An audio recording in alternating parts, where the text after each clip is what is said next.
Now, last week we went over a gentleman's comment. His name was Tan, and he left several comments on our YouTube videos about how believers don't have to keep the covenant obligations anymore. Which, as I say that, doesn't that just sound ridiculous? Covenant believers don't have to keep the covenant obligations anymore. Okay, now let's be fair. Throughout history, Christianity has found they've gone down all different theological avenues to try to essentially make new doctrine that I don't actually think is valid. Now, this is a hit on the church, and I oftentimes defend the church against the Hebrew roots movement, against the Messianics movement, whatever, right? But this time, the church needs a little dig too. And the fact of the matter is you got all sorts of stuff like the church's view of baptism is often skewed. I think that the entire system of the Eucharist or the Lord's Supper is way off. There's a lot of different things. Just the overall view of covenants is off. I had somebody recently, actually just the other day, text me, good brother in the Lord, text me, he said, do you ever doubt that your view of the Torah and is wrong? You know, that we don't really need to be keeping the Sabbath or the festivals or any of that. And my response was, no, I don't ever doubt that. In fact, I was talking to Rob about this about 2 weeks ago. He asked the same thing, like, are we way off? Are we crazy? Like, are we crazy here? Have we missed the mark? And as I'm studying through covenants, as I'm studying all these things, I become more and more convinced, not like I would say I'm ready to die convinced for God's covenant.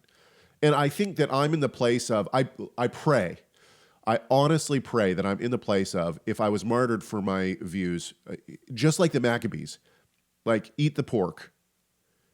You're going to get boiled in hot oil if you don't eat the pork. I pray that I'm in the place now where I'd be like, oil sounds good. Let's go. Right? Because and when you have a like heavy hitter like Dr. Daniel Block publish a 2-inch thick volume, like what was it? Is that 2022 or 2020? I mean, it's 2021. It was 800 and some odd pages. Yes. And he's writing from I'm not going to say how old he is. I don't know how, but this is an end of career kind of old school baby. You know what I mean? This is encapsulating a lifetime of teaching the Bible at a PhD level. How many PhD students has he, advised helped or produced? Guided? Yeah. He wrote a stellar commentary on the book of Ezekiel, and he's written, I think it was last week or the week before, The Gospel According to Moses was one of his books. But unbelievable book. He publishes this, I would say, like a true tome, boom, like a book. You put it on your table, it's going to thump. Boom. Yeah, exactly. What's it called? Covenants. It's all about covenant. And covenant. So while he might not chase out a lot of nuance because in his historical situation, maybe he hasn't encountered the same kind of conversations we've had. But wait, he is turning in that book. That's what I mean. And the point, and one of the things that some people might not know about that book is that in that book he says, I now believe Christians should be keeping the Sabbath. Like, wow, isn't that interesting? I wonder who's said that before. Rob and I have been saying that for years and years and years, is that we should be keeping the Sabbath. And I think that the tide is turning in the church. People are starting to say, wait, why is it that we're not actually keeping the Sabbath? Doesn't make any sense. And hey, there is a long-standing tradition. In fact, the Sabbath itself can be traced.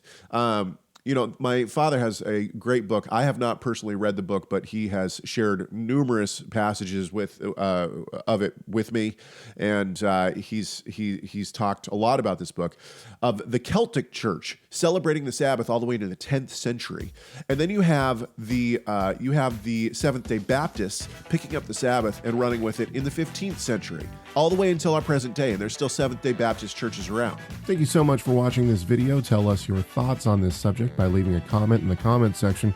Make sure you like, share, subscribe, and enable those notifications. and we'll see you in the next video.